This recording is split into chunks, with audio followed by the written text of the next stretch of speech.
Welcome to the Deeper Call podcast. I am your host, Ashley Neese.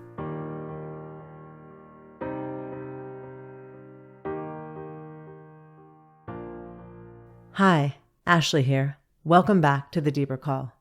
I am so grateful that you are here, and I really appreciate you taking the time to tune in each week. In this episode, I connect with environmental activist and mother, Bonnie Wright. Bonnie is also the author of Go Gently and producer of the Go Gently TV show. Before we get into our conversation, I want to take a moment to acknowledge that this episode was recorded in July, before the devastating wildfires in Maui. It is important for me to name that as Bonnie and I talk about wildfires here on the mainland of the United States, and I share about the massive fire that we faced last summer in 2022 in the Central Valley. The fire in Maui that destroyed Lahaina has been heartbreaking to witness. Lahaina is revered by Indigenous Hawaiians, and it is well documented that climate crisis disproportionately affects Indigenous communities. Even though those communities protect 80% of the Earth's biodiversity, we must change this. We must change this now. In my conversation with Bonnie, we explore how to gently grow our capacity for climate activism by cultivating a hopeful sense of urgency, deepening our relationship to nature, and strengthening our community support systems.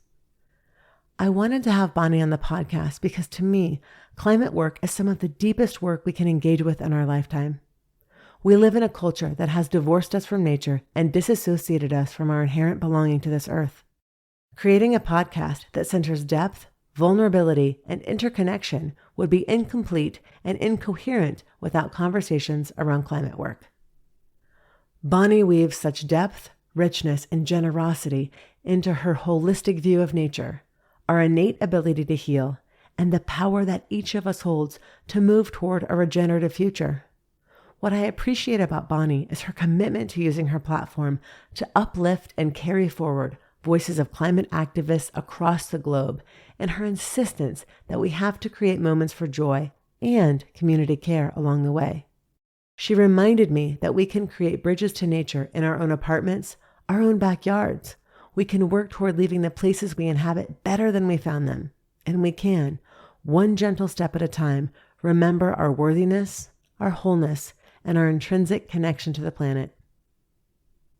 One of the most meaningful takeaways from our conversation was that there is a place in the climate movement for all of us, and it can begin in the smallest of ways. In this episode, you will join Bonnie and I mid-conversation. I hope it inspires you to explore and evaluate the ways you can deepen your connection to yourself, your communities, and to nature. With gratitude, Ashley.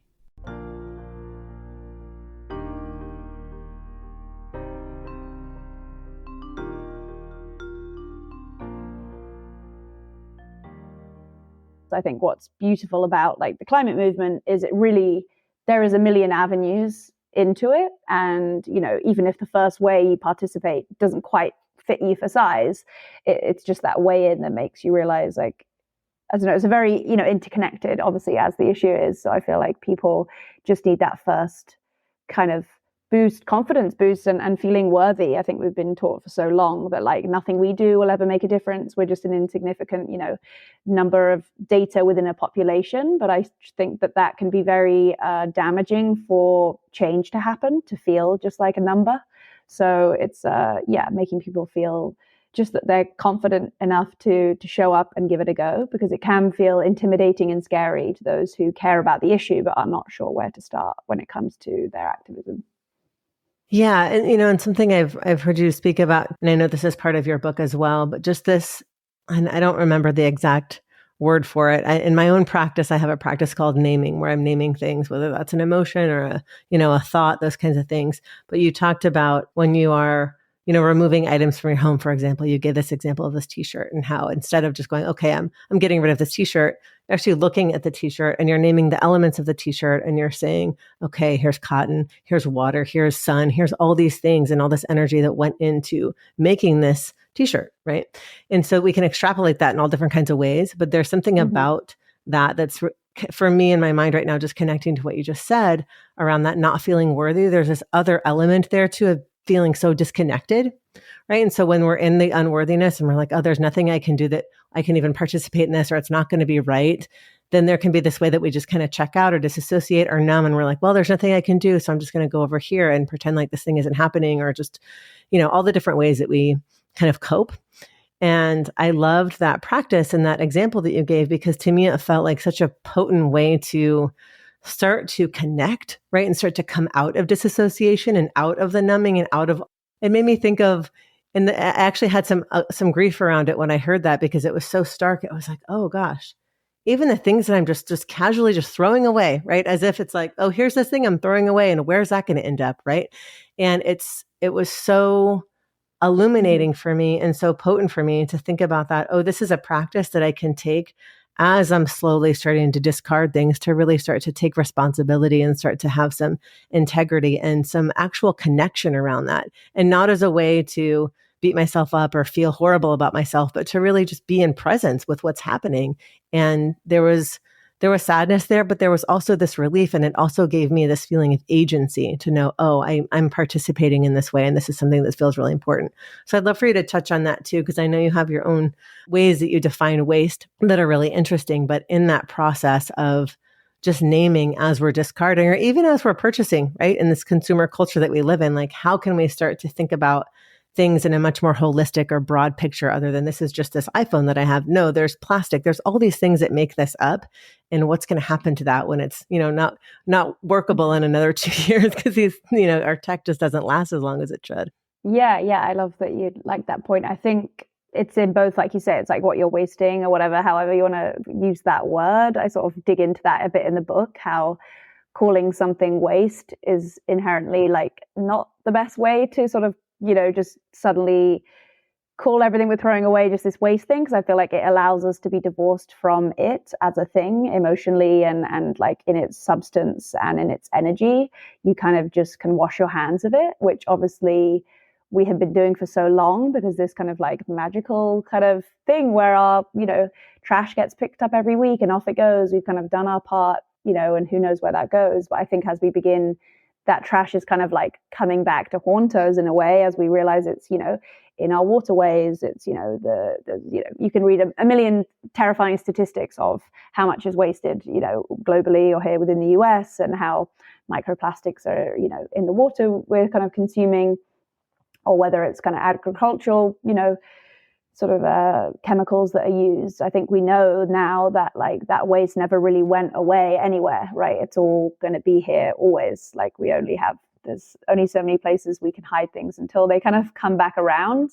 And I think it's such an interesting analogy for really sitting with that kind of whatever goes around comes around in that kind of like karmic way, and also just like the interconnected way that like we don't just divorce ourselves of one thing. Like we are never in isolation as human beings. Like we're in, relationship to everything that we sort of interact with. So I think when you name something like you're throwing a cardboard box in the recycling, like you have to think that that is likely to be, tree pulp fiber, whether that was recycled before it became the cardboard or whether that's a raw, straight from the tree. Like you then think about a tree, and then suddenly that has more of an emotional connection. You're thinking about a tree, you're thinking it's alive. Like you have suddenly your heart's like a bit more inspired than just calling it cardboard. And I think like that enables like a bit more of an emotional response to come through. And, that's quite simple. Like cardboard is just quite simply, a few ingredients. But when you look at something like you say, like a phone, and you think of all the elements that are in a phone, it's like your brain can just start to kind of like explode too. And you're just like, oh my God, there's so much just that makes up this one thing. And sometimes it's hard to even know, the conditions of every single element that was extracted to make that telephone. But I think when you talk about buying and you talk about being aware as a consumer, out of my own curiosity, I love materials and I'm really interested in materials. So when I look at something, I'm always thinking about the materials that make that up, which sometimes can feel overwhelming. But then other times, at least I'm like, well, at least I know, and I can make, choices that as informed as I possibly can. Like, I think that was really my idea for the book, that I lay out information and not saying buy this, don't buy that, do this, don't do this. Like, I don't think there's any prescriptive way that we can tell people to live that way, because everyone's lifestyles are different. Everyone, what they have access to is different. But I think at least if you know a bit more and you've asked those questions, then at least you feel like you've taken a bit more ownership over the choice you've made, and you've made the best possible choice for you that day and that moment. And that can change as days change for everyone. And I think it just allows you to take more responsibility over something, and to demand transparency from the brands you're buying from. You know, sometimes if that information is not available to understand what made this product and what was, say, the living conditions of those making it, like, that's usually a sign that maybe they're trying to kind of like hide something from you. So I think I'm much more likely to be inspired by a brand that's entirely transparent, even if they're transparent to the point where they're like, look, we have one part of our sort of this product that's really, you know, what we think very well thought of and sustainable, but, you know, there's another part of this product that was still working to be better. So I think I would prefer always who I'm buying from or working with to be transparent when it comes to, their supply chain and how they manufacture and make things. Yeah, so that was important for me with the book, just to kind of like to allow people to take the responsibility themselves to what is the best choice for them. I got that fully from the book. And I also got a lot of what you're saying just now too from the book, and just listening to you, just how much it really is about. I love the title.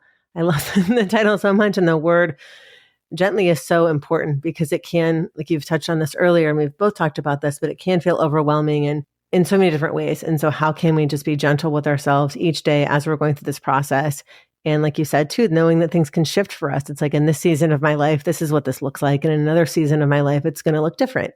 You know, we live out in the country now, and there's no city, there's no trash service, there's like nothing like that. And so we go to the dump, you know, and it's really illuminating. It's really illuminating to have to put your trash in your truck and drive to the dump and look at the landfill that's in our town and just be part of that process. And it's been, I mean, it's not that I'd never been to a landfill before I moved out here, but having that be part of like my weekly or like bi-weekly rhythm has really changed things for us in our household too. We've really gotten much more clear on like, what do we actually need, right? And what can we let go of, and what's really important for us? What are our like kind of non-negotiables? And then what can we start to shift within our own, you know, consumption and buying and, you know, everything. It's been so important. And, you know, we take our kids there, especially our oldest one, he goes with us now, and he's participating and seeing the process. And it's something for me growing up that I was never in touch with. I had no idea that the person came to get the trash and then it was gone, and our water just came out of the faucet and without a thought, right? It was just, that was the way things were. And at some point, I think in the, you know, late 80s, everyone got on the recycling bin, and then we're like, okay, we're all recycling now. We're like taking care of the planet, and it's so great. But that wasn't part of my upbringing, you know, until recycling came into the picture. But it's been really, like I said, eye-opening to live in a place where this is part of our everyday life. And this is something that we have to contend with and really look at and make changes around. And it's been amazing and illuminating so many ways. And in other ways, it's been hard. It's been really challenging to break some of those patterns and habits for convenience, or just for all the different, you know, all the different ways. But what I'd love to talk about a little bit with you, and that's kind of leads me to my next question, which I want to say congrats on your pregnancy. I'm just so excited for you guys. It's really, really big news. And yeah, pregnancy can just be such a beautiful and expansive time, and not without challenge for some, of course. But, you know, one thing that I grappled with a lot during kind of leading up to my pregnancy and during my pregnancy was around the environment, was around the climate, and really thinking, I want to bring this human into the world for so many different reasons, right? And thinking about wanting to have, you know, younger generations really in this, like knowing these things that we know now, and kind of being educated in all these ways that I can, my partner and I can educate them. But there was this tension between wanting that so much and wanting to help create a new future, and also knowing that I'm birthing another consumer, for lack of a better word, into the world. So, and it's not black and white, of course, it's very nuanced, but it's something that I've been thinking a lot about. And it was something that I wanted to ask you about. And I'm curious, is this something that you've grappled with? Is it something that you're thinking about? Like, what's your kind of take on all of that? Going back to even just thinking about the process of like deciding to welcome a child, like I guess I never immediately or ever assumed that I would be a mother. Like I definitely was never someone who You never know, right? I mean, there's so many challenges that you never know until you begin that process, whether your body was, built and born for that, or whether you would find, the partner in that sense that you wanted to raise a child with. But I feel like for me, I've definitely feel that, yeah, it was never an assumption, I guess. So it's always been something that I've kind of thought about at great depth, both as being a mother, and then just the identity of being a mother and that responsibility and that journey. And then also, as the points you mentioned, like bringing in a child to this world that at times can feel very terrifying and scary, not just, just imagining what the next couple of decades look like.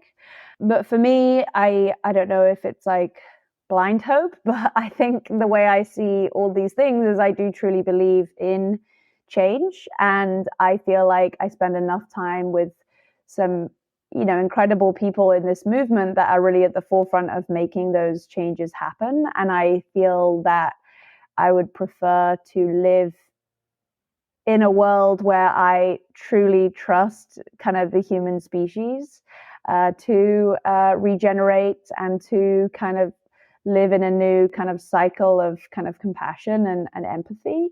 Because while we have been, being destructive for so long, in the scale of deep time, I hope and feel that we can shift that kind of pendulum, I guess, in terms of our actions. And I think, every generation is left with something. Like, I think in a way, for me and my generation, there's kind of been left with, I don't know, my parents would openly be like, we weren't a great generation for how kind of we consumed as that kind of baby boomer culture. So I feel like every generation is left with something to generationally like work through and process.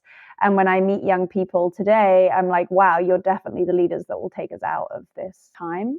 So I feel like I'm hopeful that we can kind of create a world for our child that they can feel that, they will live in a different time. It's always going to look different. I mean, there's so many angles, right? There's not just climate. There's like 100 things that you can talk about that they could be faced with. But yeah, it's definitely something all the time I think about, especially as it gets kind of closer, that reality. But I do think, yeah, there are choices that you just try and make for the best of your child and hope that they will make choices to themselves that feel in line with kind of being more respectful and in relation to the planet. I feel like, to me, the world is, how I understand the world is, when it comes to this, is all through relationship. Like, I think that's what we're in a time of, refinding our relationship to our own nature. We've been like very much told for so many decades or believed that we are separate from it. And it's this kind of like reintegration, this reweaving of ourselves back into nature.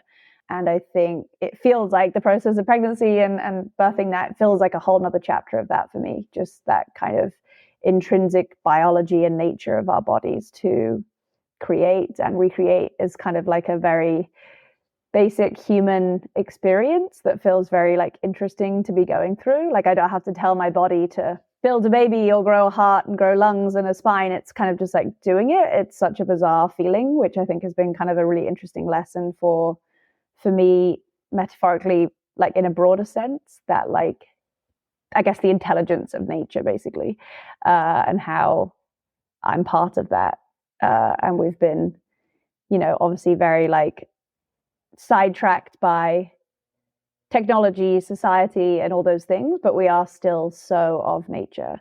And I hope that and feel that genuinely that this kind of younger generations now really are living that truth, living that reality of being part of their, deeply woven into their environment as it's kind of, a relative.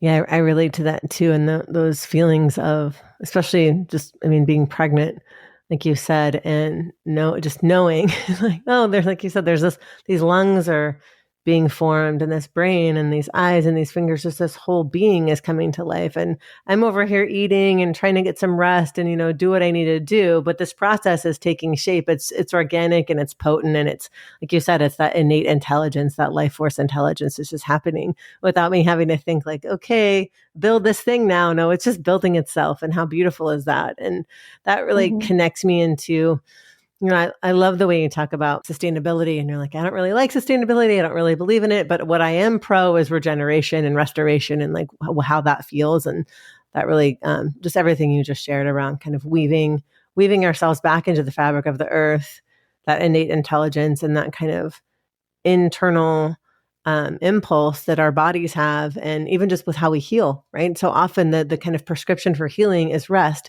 The prescription for healing is drink lots of water. The prescription for healing is give your body what it needs so that it can do what it's designed to do. And I just appreciate the way that you kind of frame regeneration. And I'd love to talk to you about that a little bit too, just that as kind of a guidepost in your work and in this movement and just even in your life. How do you, kind of practice that and work with that? Yeah, I guess for me, my entry into the climate crisis was really a deep love and concern for ocean health, essentially. Like, I very much grew up in the heart of London in the city, but we spent a lot of time on the south coast of England. And in my kind of short lifetime, by the time I was a kind of teenager, I had sort of seen this beach begin to be eroded and begin to have a lot more pollution and trash on it. And I felt like deeply affected by it because it was somewhere where I had experienced so much joy from in this environment. And then seeing it kind of hurt felt like I was personally being hurt. So that was essentially my first curiosity into understanding what was happening to this coastline I loved. And that's what led me into being fascinated with sort of ocean health. And I think the ocean is such a beautiful example of the possibility for regeneration, because, if we basically allow for more protected areas to exist, essentially like marine sanctuaries. You hear quotes like protect 30% of our oceans by 2030, or let's say, and that essentially means protecting areas, whether that's marine protected areas, marine sanctuaries, to create rules so that, industry can't come in, and it has to be operated in a certain way. So for instance, we met with the Northern Chumash tribe when we were on our road trip for the Go Gently TV show, because they basically have, it's not fully yet designated, but hopefully by the end of the year it will be, essentially a massive marine protected sanctuary proposal around the Morro Bay area. And, if something happens, it basically allows that piece of ocean to have its own rights, and it essentially allows for more regeneration to come through because it's not susceptible to more offshore drilling leases or kind of, large scale sort of fishing happening to it, or, dredging out of some of the bays to make way for, more offshore kind of activity. So essentially, if we can allow for some of these areas in the ocean, it's kind of been proven to be incredible for what can happen with just the regeneration of the ocean, from areas that have been basically left for kind of desert, are able to sort of regenerate upon themselves. And that, in a sense, is allowing, kind of going back to this, allowing nature's intelligence to sort of do its thing. It's kind of it's sort of in that same way, allowing it to sort of go through a stage of rebirth and regeneration. And that doesn't mean always believing as humans we should just leave it alone, because I think if we also have that narrative, we can kind of do nothing. The planet would be better without us, kind of thing. But I think we are conscious, intelligent beings with a lot of powers, keystone species. So we do need to be the people making sure those sanctuaries are put in motion and created. So I think it's that mixture of using our human intelligence and our skill set to sort of to guide and steward, but also to let things be and allow that intelligence to come back. I mean, obviously I feel the most visual, easy examples of any regeneration is always the regeneration of marine environments, and then the regeneration, even in its more simple form, of the health of our soil, and how visual that is to understand, to basically see, dust become a living breathing kind of beautiful place for plants to thrive and grow. And just the simple things that we can do and shift and change to actually allow that to come back is kind of incredible. And I think, to me, that's the best way to look at it. Like, also just like, how do you go somewhere and leave it better than it was when you arrived, rather than sustain? Because sustain, like, we don't really want to sustain what we've been doing because it hasn't been that great. So we kind of want to go beyond that and make it thrive and regenerate. And yeah, I always have a problem with some words like sustainability, because I feel like it's kind of been used out of its context when it comes to consumer brands or greenwashing, let's say, like using that word to sell more products rather than to speak to the definition of what that, technically nothing we create can be sustainable. Like that's a big sweeping statement to make. So I feel, I think in models of care and healing, we're always trying to leave something better than we kind of arrived at it with, in the same way we want with our relationships and friendships. Like, we want to show up to a friend in need, like feeling better than they did, before they felt bad, not just like at a kind of okay. So I think regeneration can be really, really small and can be massive. Like, the scale of ocean regeneration is huge, but the scale of, a little patch of grass outside your house or a pot growing in your house, you can just see a healthy soil and you can be like, wow, I did that. Like, I just did a couple things and made this recipe work, and it's working. Leaving things better than we found them. That is, I used to go to, when I was young, there's all these camps for Jewish kids up in North Georgia. I grew up in Atlanta, and I went to this Jewish summer camp every summer, and we spent a lot of time outside doing all kinds of things. But that was always one of the big kind of tenets of camp, when we would be out, on the land and going hiking in different areas. But that was always the kind of front and center, like, hey, we're not just going to clean up our trash or whatever. We're going to really like look here and see what we can do to make this place better. And it was interesting kind of growing up in the house that I grew up in, where that wasn't so much the conversation. It wasn't that it wasn't the conversation. It just wasn't really part of how, we were operating. But then to have these experiences being out in nature for like months at a time. Sometimes I would go to camp for like 12 weeks in a summer and be up in the mountains and spending a lot of time doing all different kinds of things in nature. But really with that mentality and that piece around, hey, let's really leave this here. And it's carried with me my whole life. Even now when we go to the river out where I live, I mean, I'm constantly, when I come, I just know I'm going to be cleaning stuff up. I'm going to be like doing what I can do. And it's just part of, it's just, that was so instilled in me, is what I'm trying to say, when I was young, that is something that I've carried on. And it's kind of bringing me back full circle to what we were talking about earlier with our children. And it's not something that I've thought about a lot. Just the way that I gravitate towards trying to clean things up or make things better than they found them did come from that experience, and how that is something that both my partner and I are showing our kids, and we're not just saying, go do this. We're showing them, like, through our actions and through the ways that we're tending to our land. And we've been getting really into different kinds of permaculture and biodynamic farming and all kinds of stuff on the land that we are attending to, because it was in really bad shape when we got it. And that was our whole kind of impetus, was how can we take this 30 acres of California and just put all of our love and our energy and resources into this land to just see what can happen, and it's one of those things too. And I love that you talk about this in your work. It's like, there's this place in which we're looking ahead and we're also looking back, right? We're not only looking ahead and we're not only looking back, but we're in this moment. And it's amazing to see just in a few years what we've been able to do. And just through tending, right? Just through taking care of and through cleaning up and being like, okay, what does the soil need? What needs to happen over here? And how can we bring in some bees, and how can we do these different things to really get this place thriving again? And it's amazing how quickly that happens, but then to also look ahead and be planting trees, knowing that we're never going to see, them in their full glory. And that's going to be for our kids and potentially for their kids and all those things. And it's really, it's amazing to be in this place of, working with the land and thinking about that. And I loved what you mentioned about deep time earlier, just really thinking about that longer timeline. And I think for me, sometimes I get really caught up in and the urgency, and also wanting to see the change right now. It's like, I'm doing all this work and not just with climate work, but just even in my own personal life, right? With my own personal work. It's like, I'm working on this one aspect of myself and damn it, I'm just not like where I want to be yet. I'm just still struggling over here, but I'm showing up and I'm doing my best. And it's just like, I'm not quite healed in this one area, or I'm not quite where I want to be.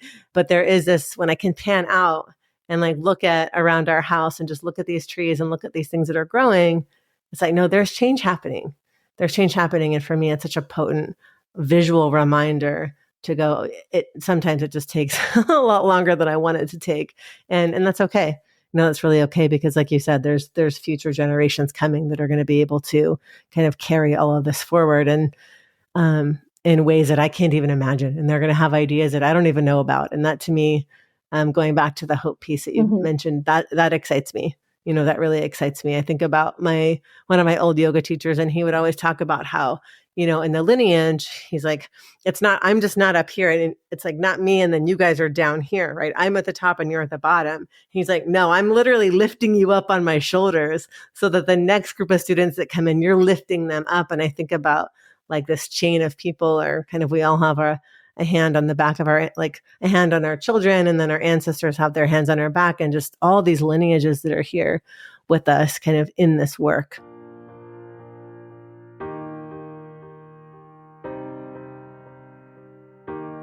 Hello, Ashley here. I have some major book-related news to share with you all. My second book baby, Permission to Rest, is finally available for pre-sale. In a society that constantly tells us to do more, push harder, and grind faster, Permission to Rest is a passionate cry for a more regulated, resourced, and rested life. If you find yourself questioning your beliefs around rest, this book is for you. If you're looking for support around the very real challenges of grief, guilt, and discomfort that show up when you attempt to rest, this book is for you. If you have a hard time slowing down, this book is most certainly for you. Permission to Rest is a combination of personal essays, scientific research, and somatic practices to help you disrupt the trance of urgency, reflect inward, and rest deeply.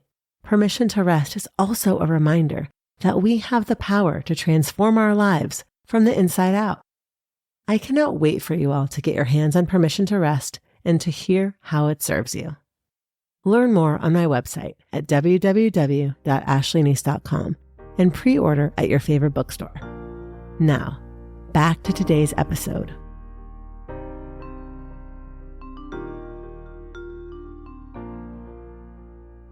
Like, going back to kind of leaving something better than when you showed up, I think often we're told some things like, there are great things that have done good things, like terminologies like leave no trace, when it comes to like going on a hike and leaving no trace, which of course, yes, leave no trace. But it's also kind of gives this idea where you kind of like don't want to exist, because, or I think like how sustainability has been a bit confused with like minimalism, and like all these ideas of like our carbon footprint was literally created by companies that want us to feel bad about our carbon footprint, and not about the kind of crazy corruptive systems that they've created that have made us, have to lean on only these kind of things like fossil fuels. So I think those kind of languages are like making us smaller than we should be. Like, we should want to take up space, we should want to, leave a big footprint on the land in a kind of energetic way, obviously not in a kind of destructive way. But I think in that idea too, when you think about lifting people up for the next generation, it's like, you don't just want to keep things okay, or even when it comes to the choice of having children, like, do you leave no trace of your lineage and like what you've learned and what you've kind of gone through ancestrally through each generation?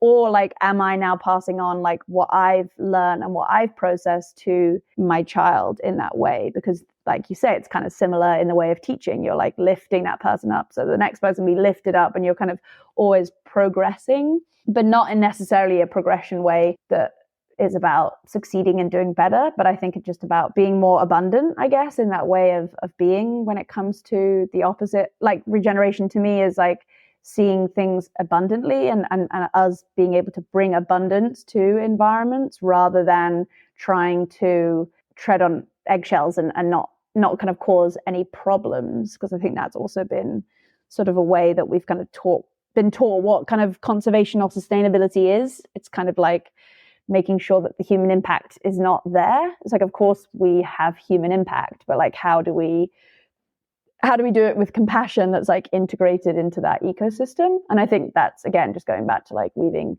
yourself into nature and truly believing that you are part of an ecosystem and you have one in your body too before you've even connected to one outside. And like you say, in your small corner of the 30 acres that you're stewarding and taking care of, you know, some days that could feel like the biggest probably plot of land ever and it could feel massive. And then other days it can feel tiny in the significance of the world.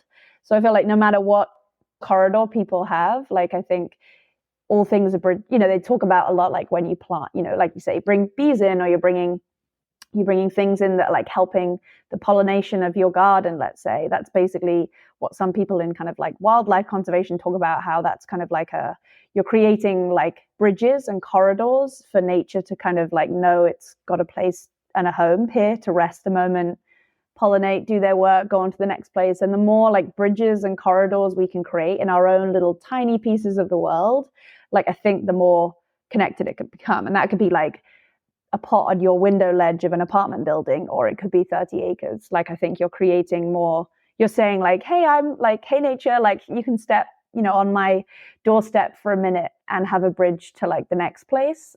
I love that like analogy and that idea that we're just creating more and more bridges and corridors so that the connectedness like comes back, because obviously things that have been highly damaging to the environment have been the expansion of urban areas that obviously kind of take all possibility for life out when it comes to, you know, concrete roads, no shade for people, like all these things that don't kind of welcome nature in. I feel like we can create our own little mini bridges and our own little like worlds to sort of show to the world that we're like willing to connect or we want to connect. So I feel for anyone in wherever they may live, I think in urban and rural environments, you can find your own little bridge to nature. I love everything you just said about the bridge to nature. And also, as you were talking, I was thinking about when I used to live in LA and had lived in a couple different apartments there. And it started before I moved to LA, but when I was living in those apartments, that's what it was for me. It was just a few potted plants. It was a few like culinary herbs in my kitchen. It was, you know, simple, the ways that I was showing up and connecting. And then I moved into it was still a really small, it was almost like a little cottage on a hill. And I had this one little side, they called it a dog run. I don't think a dog could actually run in there. It was really small, but that was like the selling point of this little cottage. And it was like, oh, it's LA, it's a dog run. You have all this space. But this little tiny like sidewalk-y kind of space. And my friend came over and I had him build me a little garden box. And so we were doing plants out there. I grew a bunch of lettuce and then I started doing my own compost just to see. It was really more of an experiment. And at the time I was working with a teacher and, you know, a lot of his philosophy and belief was, you know, if we're composting, even in the smallest, tiniest way, like, you know, not even on 30 acres, just in this little tiny, you know, plot of land, like that is, you are communicating just what you said so beautifully, Bonnie, that we are communicating to nature. We're like, hey, we're here. We want to participate. This is something I'm interested in. It's a relationship I want to cultivate.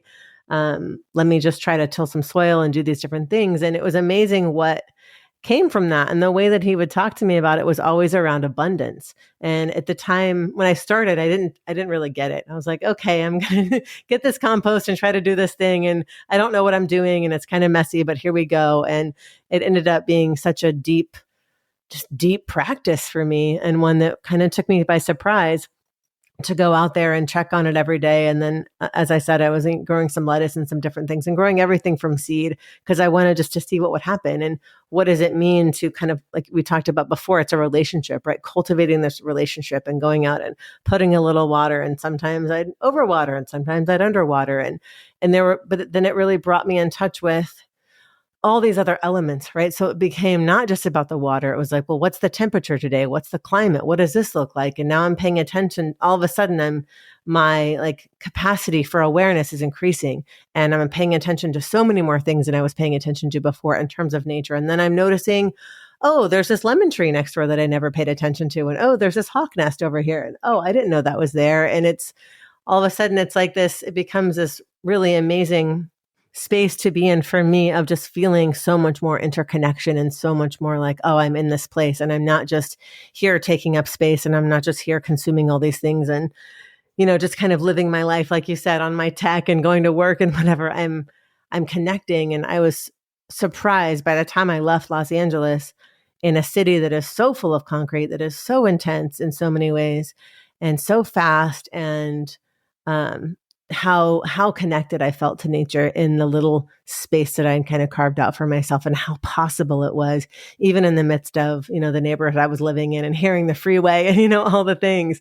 There was so much aliveness and so much beauty in that. And it started, like I said, just started so simple. And I loved that analogy of the bridge too, and how thinking about that now, how many bridges that created for myself and my experience to all that nature, but then within nature itself too, and how all those connections that were made. So that there's something like that sounds, when you were talking, it just sounded really creative and poetic to think about those bridges and to look at that through that lens.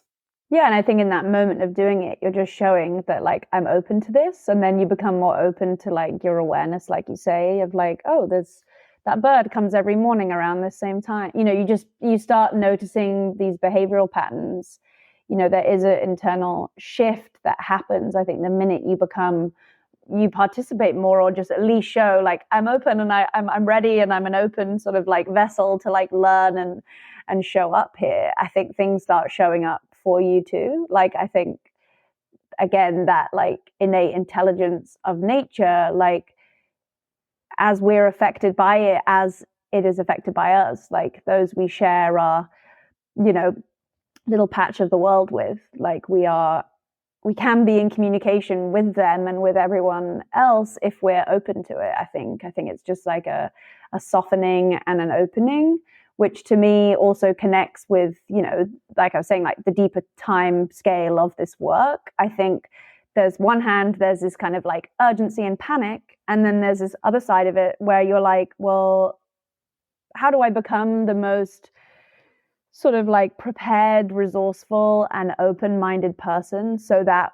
whatever happens in our climate and in our future, like I'm ready to show up in the best way I can for my neighbors and myself. I think there's always this two-handed way to look at activism and action and future. Like it's kind of like leaning on skill sets of the past that we are going to return to more and more all the time, as we will have to become more resourceful, as we've pretty much will continue to extract our resources too much. You'll have to become more resourceful. And then there's also the other side of it, which is like showing up to the urgency politically more. I think there's always that, for me, my book was really about like, how do you become resourceful and use your creativity as a human being to provide for yourself that little bit more. And sometimes that can just be the intelligence around, like we were saying, like your consumer choices. Like how can you just be, a more awake, attuned, like human being that doesn't take things for granted or quickly makes decisions without thinking about repercussions, or like not being fully responsible and like awake. To me, that's like the most important long-term approach to the climate issues, is just being more awake and alive and connected with your neighbors and community. Because when things happen, like they're happening already all across the world, like people will the community will be who helps them, whether that's a wildfire, whether it's a typhoon. Like you need to know your neighbors and know like what's around you to be more connected to any eventuality that could happen. And just how excited you'll feel when you are a bit more connected to things. Like you say, just that process for you of doing that little corner of composting and growing. There's nothing more exciting and sort of like enjoyable than that kind of sense of achievement is not even maybe the right word, but that sense of kind of growth that you can experience is just so powerful, I think.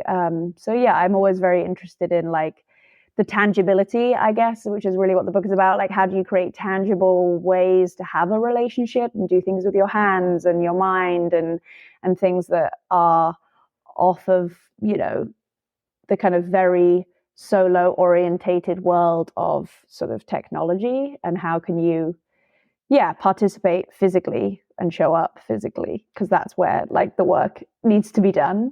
And I appreciate that in your book too, how you give so many opportunities and examples. And I know this, you mentioned this is going to be a big part of the TV show as well. But in the book, I was so appreciative for that because you're like, hey, you can. It's like we also, I think for me, for so long, especially growing up, it's like activism. Oh, it's somebody out at a protest with a sign, or it's somebody who's got a microphone and they're saying really important things that, I could never do that. Like, so it's, but you make it so like relatable and accessible. You're like, that's a pathway, or those are two different pathways. Those are great pathways.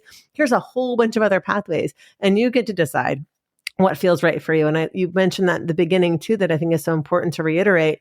Hey, you can even try something, and then you can decide, you know what, that one's not for me. I'm going to try something else. And there's so much permission in that to just find what works for us and find what's going to light us up. The word sustainable has just been overused so many times, like you said, for so many different reasons. But when I think of that word, what I really think about in terms of this work is like, what's the thing that excites me? Because if it excites me and it's something that it's like drawing on a skill that I already have, or it's maybe stretching me in a way that I want to get stretched, right? It's not like burning me out or draining me in a particular way, but it's, I'm stretching myself. Like one thing I've been doing currently in our community here is, but I've been participating in a lot of the council meetings and really kind of getting involved politically in a much more different way than I've ever been involved in other places that I've lived in. I think there's something about how small our community is here that it just feels more accessible, for a lot of different reasons. And so I've been showing up to these meetings and participating in different ways, which is something that I never would have done in the past. I would have been too scared. Back to the piece that you talked about, been like, I don't have anything of value to say. I totally don't deserve to be in this room. I'm not as smart as everyone in here, or whatever it is. And I think part of it's getting older, and I'm sure part of it's because I'm a parent now too. And like, I feel like it's sped up that growth process for me. It's like, no, I totally deserve to be here. And I live in this community and I want to participate in this community in these different ways. But that's been really, I love that part of your book. And I love at the end too, when you kind of go through the archetypes and you really talk about like, hey, do a little digging, really do some work, go inside and see like what lights me up. What am I excited about? And then that's the thing that's the energy and the momentum that can help kind of carry us forward and carry us into the next thing. And, the other piece that you mentioned as well, the community is so huge. And it's something that I felt like I've had in different places where I've lived, but, in terms of what's happening around where we are, particularly with the fires. I remember last year there were people in town.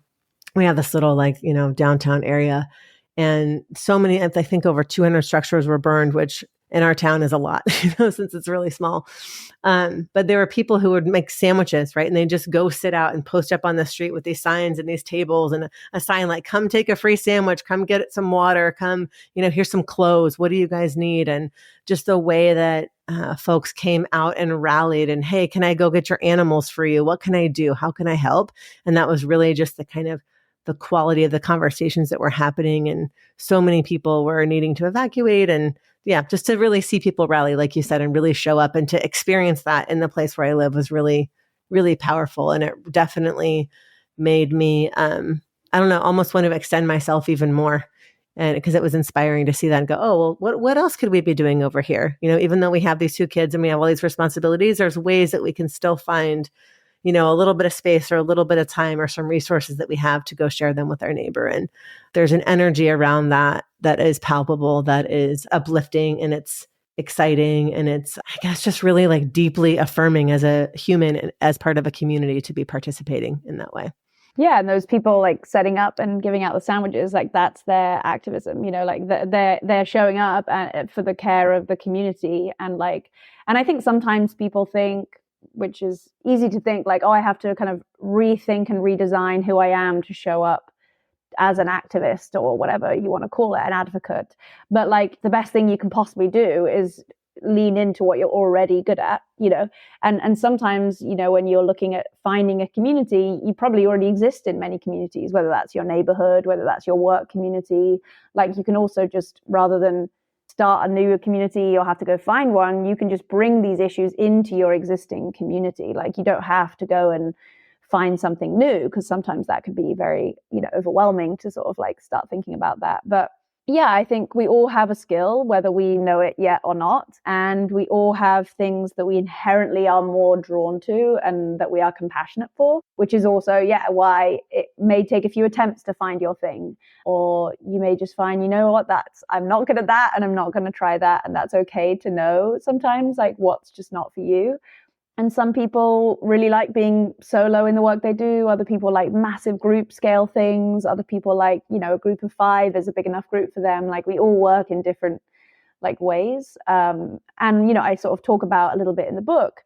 It's obviously like, where do you even begin? Maybe you're like, okay, I'm really concerned about the environment and I want to do my part in my own day-to-day life, but like, where do I even like start? And I sort of suggest or give the idea in my book, invite people to think about, an area of the home or their day-to-day life that they already find, a sense of comfort or joy or kind of confidence in.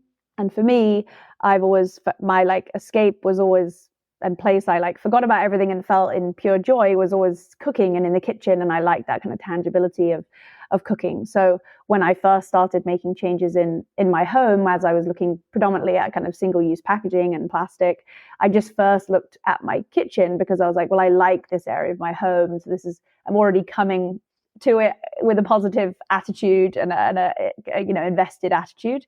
And then just focused on that, didn't kind of overwhelm myself with the whole household. And then, slowly but surely that's, you open the Pandora's box of like, oh, this leads to that. And you think, oh, well, I can't just think about packaging waste. I've got to think about food waste. And that then inspired an interest in composting. And then you think, oh, wait, what about my packaging and how I, buy products to clean and wash my clothes or my beauty products? But they slowly should happen. I think like we can't overhaul our home in overnight. That's just would be counterproductive. It would make you more terrified of the issue than it would make you feel hopeful. So I feel like we all have somewhere that we probably seek joy in our kind of day-to-day lives and homes, and to sort of start there with that piece. And capacities for things can change. One week you have loads of time and you did really well, and another week you just life happened and you sort of think, oh gosh, all these habits I just implemented last week are now not happening. And I think that is the idea with the title of my book, is to sort of go gently in that process. Change is not linear, and it's always kind of like taking a couple steps forwards, backwards in circles, and it's kind of just to witness that and be okay with that is part of the work, I think, because as we notice that in our own behavior, we have to accept and be patient with that in more like larger scale power behavior, when it comes to how easily frustrated one can get when it comes to governmental change and really big policy change, or big corporate change. Like, it is not linear. Like, things can feel like people are making these commitments and then they make another commitment that just kind of unties everything that they just promised us, as leaders. And that can be really, really hard to keep going with. And I think you've kind of got to, I think in those moments, refocus your gaze towards smaller community-based change. Like, when I get really overwhelmed by the reality of, policy not moving in the way it should do, like, I always know that's my kind of ping to go and like sit with some people who are doing stuff on a smaller scale, whether that's kind of, showing up to, a local community garden project, or whether that's just hanging out with a, fellow sort of like climate advocate and just talking to them about what they're doing, or show up to a workshop. Or I feel like that's always a calling to go back to the small scale, where the large scale can be, in that moment, very disheartening, because it is. And I feel like that's usually, like I say, a little ping to kind of like find a smaller scale of change that can feel more hopeful. I mean, I love everything you said, but I love that piece at the end, just really around going into that smaller piece of change, or that more local change in those times when it's like, yeah, the change, the policies, all those things are not happening they're definitely not happening on my timeline. Mm-hmm. And it can just feel like a lot. It can feel like a lot. It can feel really heavy and really intense and really frustrating, and all those things make sense. And then for me, it's important. Sometimes after that, I can take a break and go, you know what, I just need to hit pause and just give myself some rest and take a few breaths, or do what I need to do to kind of, get myself back, but I love what you said just about refocusing and just kind of going down into that other level and reorienting towards, okay, well, what can we do? How can I get my hands in the soil right now? Or what can I participate in? Or who can I talk to really show up and support me in this moment? And to just know that that's part of it. Like taking care of ourselves and self-tending is definitely part of all this work. It's a huge part of it. Yeah, knowing that you need to sort of like strengthen yourself to go back to continue that work, even if it is local policy you're looking at too. Like that can be as frustrating too sometimes on its time scale. So it's like, how do you, in moments where you feel like just hopeless or burnt out or different things, like you have to go back and like retend to yourself to come back at it? Because in anything, in like we say, like healing, just being like the basic thing of hydration and rest being like a great prescription for many things. Like if you don't feel safe and cared for, I don't really think you can probably sustain or commit long term to the work that is kind of needed, which I think, you know, all the time, I'm definitely speaking to, you know, climate activists who work in this space a lot, and they all the time are having to go through these cycles of basically stepping back from the movement and going to sort of like recharge somewhere. And then they know in that moment, this isn't sustainable for myself, in the sense that like I can't give everything 120% and then need to kind of go and hibernate for a month in order to come back again. Like, how do you create less of a kind of yo-yoing of like your physical, emotional strength?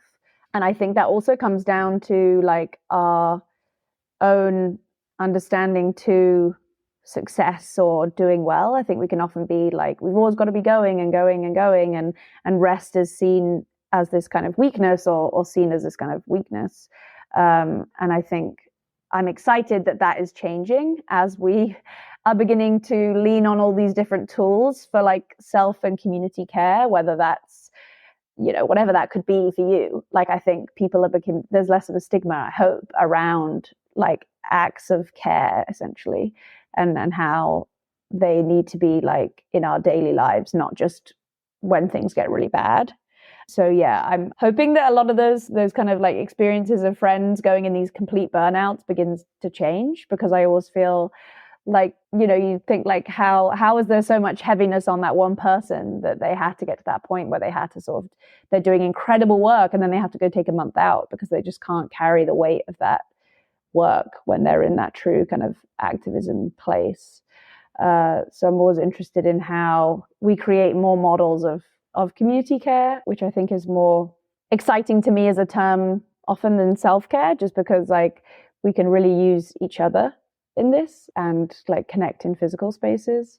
But yeah, I just think that importance of like daily care and not having to go through these extremes is more sustainable for ourselves. Yeah, I feel that too. You know, I heard recently this woman, Zabi, she's actually going to be maybe in conversation with her soon. And she talked about at the beginning of the week, how she looks at her week ahead and she just kind of goes through her schedule. So let's say Monday morning, kind of top of the week, she looks at her schedule for the whole week. And then she does this practice where she checks in with her energy. And she just asks herself these simple questions like, do I have the bandwidth for all of this week? Like, is everything that I've organized for myself and scheduled like actually possible for me with the amount of energy that I have? And then she just makes adjustments where needed. And sometimes she goes, you know what, this is a thing that I scheduled that I really want to do.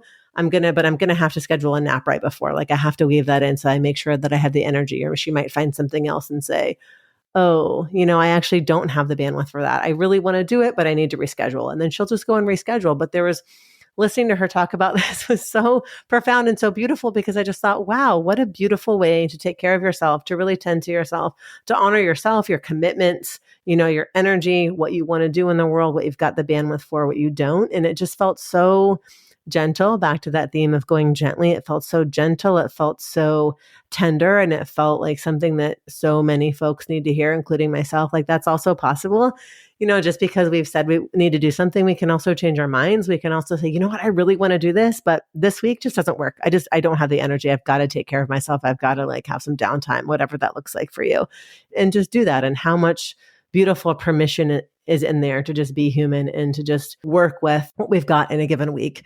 So I just wanted to mention that because it felt really tied into what you're saying. And I also agree with you and feel wholeheartedly in collective care. And it really It reminds me of, one of my teachers used to always talk about layers of support and how it's so, so important for us to have layers of support, not just one support, but actually like know that, let's say we have a partner, right, who's supporting us, just knowing that our partner also has support somehow, right? Because when the people who are supporting us also have support, the whole thing changes. The whole support goes deeper and the nervous systems like collectively kind of ground in and resonate at a different level. And it's just so much more cohesive, and there's so much more regeneration and restoration that's possible in that.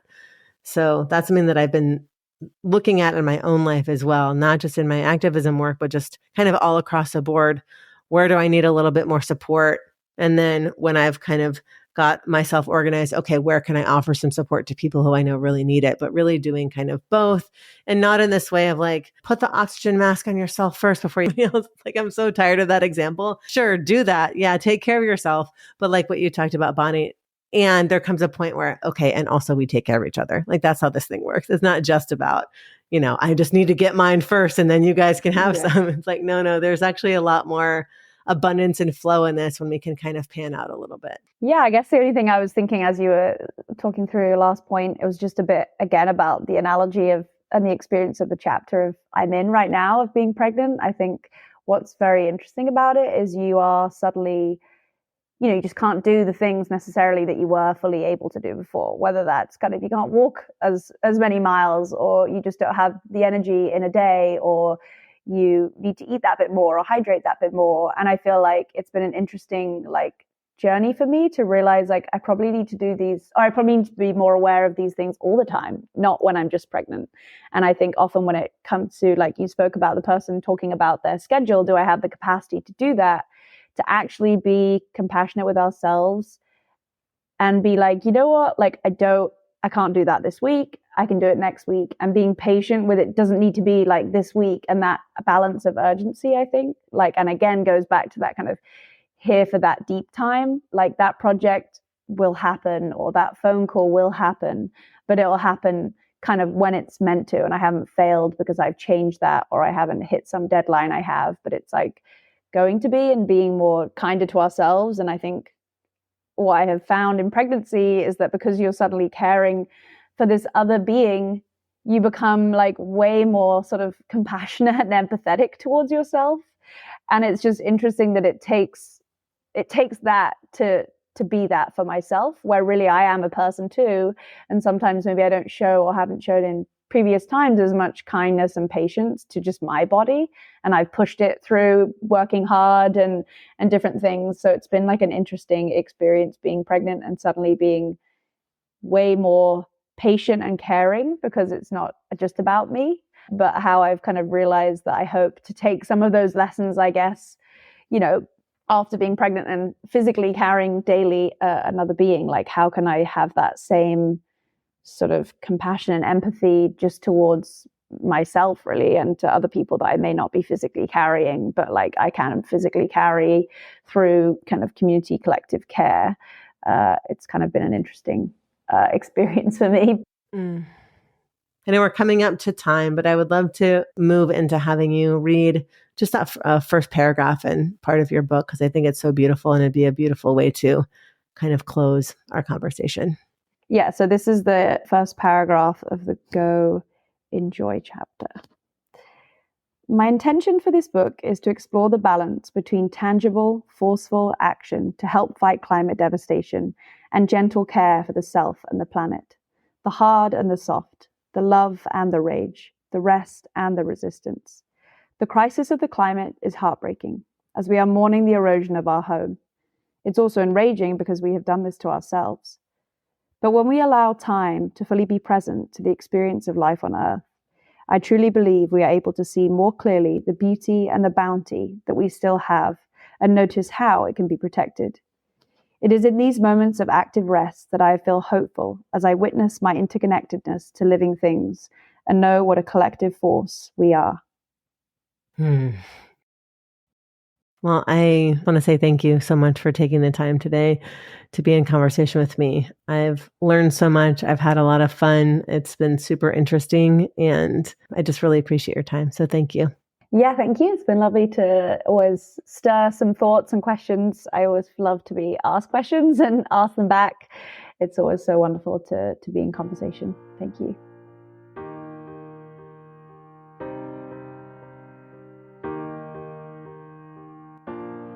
Thank you for sharing your time with me today and listening to The Deeper Call. If you enjoyed this episode, I would really appreciate it if you would subscribe and leave a 5-star rating on whatever platform you're listening from. If you know someone who could benefit from this episode, please pass it along. Your support and presence is so appreciated. In closing, I invite you to take 3 deep, grounding breaths with me. Inhale. Exhale.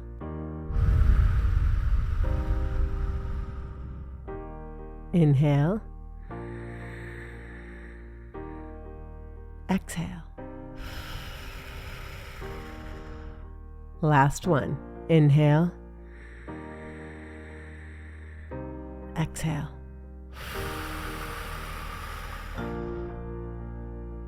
Thanks again for being here. With care and gratitude, your host, Ashley.